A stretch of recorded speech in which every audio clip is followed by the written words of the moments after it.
Et on va démarrer cette revue des titres avec le quotidien de service public Le Soleil à la une. René nous en parlait également tout à l'heure. L'autoroute Aïbédé-Thiès et Thiès-Touba. Un bon niveau d'exécution des chantiers, gestion des péages. Toutes les possibilités seront offertes. Après la victoire des Lions, éviter les erreurs de 2015. Une analyse que nous proposent ce matin nos confrères du Soleil dans leur colonne. Et puis accueilli à Dakar, Adama Barrow promet de prêter serment en Gambie. Le carnet de route, Caire, la victorieuse s'essouffle, à lire également dans les colonnes du Soleil ce matin. Et puis indiscipline, un marché encombrant sur la passerelle de la Padoue. La crise en Gambie revient également dans les colonnes du Soleil ce matin. Un plan d'évacuation de 4000 élèves sénégalais. La coopération culturelle sino-sénégalaise, un partenariat de gestion des infrastructures signé également dans le cadre de cette coopération culturelle entre la Chine et le Sénégal. On poursuit cette revue des titres maintenant avec Vox Populi sur la crise gambienne. Alors, la crise en Gambie, justement, le Djengou, c'est ça, de Barrow, depuis Dakar. C'est un message en fait qu'on a pu écouter. On pourrait dire que... La révolte. La révolte, voilà, c'est ça, la révolte de Barrow.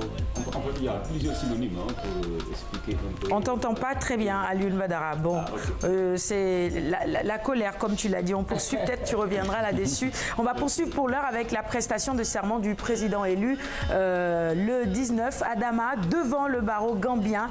Titre nos confrères du quotidien, le quotidien sur cette même actualité. Il forme son gouvernement le même jour. La Cour suprême ne veut pas statuer sur le recours de Djamé. Tu disais tout à l'heure, Alioune Badara. À propos de Djemou, c'est un mot wolof qui peut signifier la révolte, la colère, comme vous avez dit. Ça montre que le président élu gambien, fort du soutien de la communauté internationale, est en tout cas suffisamment armé sur le plan psychologique pour faire face à cette volte-face-là de Yaya Jammeh. Parce que tout simplement, actuellement, on peut dire que c'est lui le président légitime, élu par le peuple gambien. Certes, il est ici à Dakar pour des raisons de sécurité. On sait qu'à Banjul, sa sécurité n'est pas totalement assurée. Et le Sénégal, quand même, sur de la demande, n'a fait qu'accepter cette demande-là de la CEDEAO pour que le président élu gambien puisse être en sécurité en attendant son investiture. Et là, tous les chefs d'État, en tout cas de la CEDEAO, sont engagés à venir, à aller à Banjul pour le soutenir, pour le légitimer quelque part. D'accord, très bien. On poursuit à la une du quotidien L'Observateur sur cette même actualité.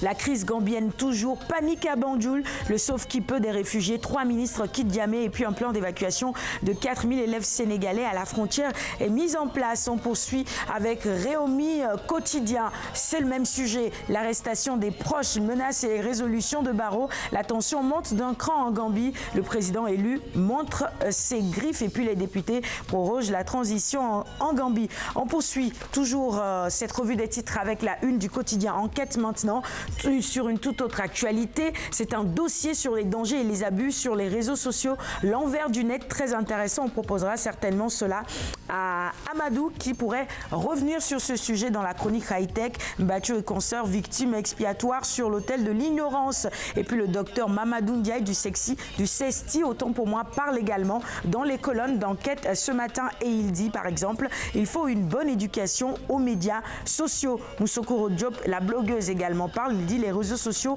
ne sont pas nos amis à qui on doit tout confier. Ça, c'est une vérité. Walf Quotidien, la une de Walf maintenant sur la crise au Parti Socialiste. Jean-Paul Diaz fait la leçon à Tanor.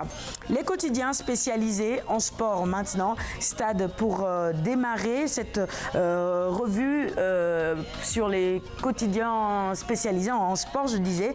Cannes 2017, prochaine sortie des Lions. Les chantiers d'Aliou Cissé en dépit de la victoire 2-0 contre la Tunisie qui donne la première place à son équipe. Aliou Cissé, il le sait, est conscient qu'il y a des corrections à apporter en direction des prochains matchs. On termine avec, on poursuit plutôt avec Vox Populi, Vox Sport avant de terminer. Neymar, joueur le plus cher, il vaut, tenez-vous bien messieurs, 246 millions d'euros.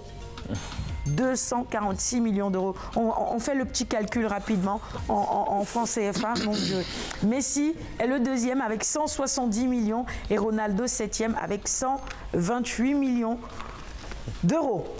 Pas francs CFA, euros. Hein. On termine avec Sunuland maintenant.